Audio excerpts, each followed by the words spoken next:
Good evening and welcome to Arrows of Indecision. So in front of you here, you can see the station throat to Holborn Viaduct. And hopefully you can see there's a slight change. It's not just paper anymore. In fact, the paper is over there in the bin. I've now transitioned to using actual turnouts, and as you can see here, using the printouts from Templot to hand lay my track.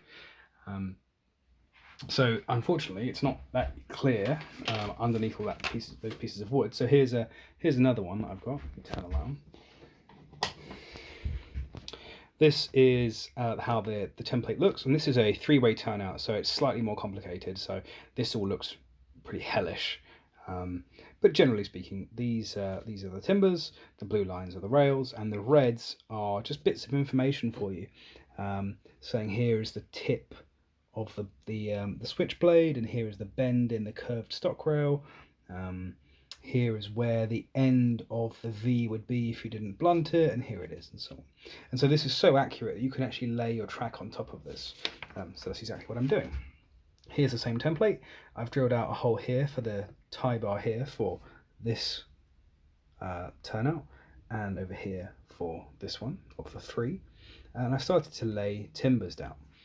One of the biggest challenges was this section here, because as you can see we have a straight track going across this way, going across a diamond here, and a diamond this way, and another straight track here, and another diverging track up there. So this timber here actually covers 1, 2, 3, 4, 5 tracks in parallel. So what I wanted to show today, really, other than show off this, which I'm quite proud of so far, is what I used to do the timbers. So if you've I go over here, this is my new cupboard full of bits and bobs.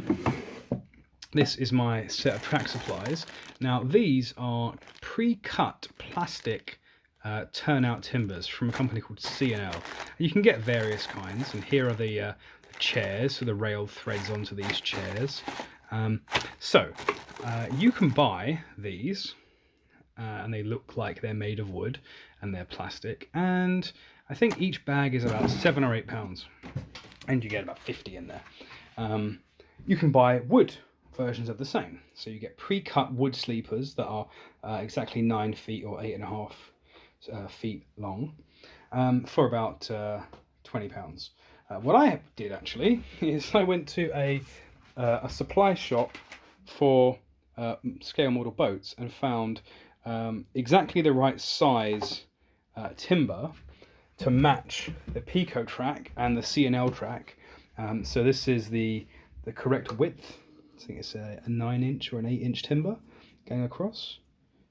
No, it's 12 inch. Sorry, it's 12 inches. So it's 4 mil across. It's, I want to say it's 1.5 mil thick, and it's 1 meter long. And there's 20 of them, and that came to about £5. So you always have to cut it yourself. So I created a little jig. This is a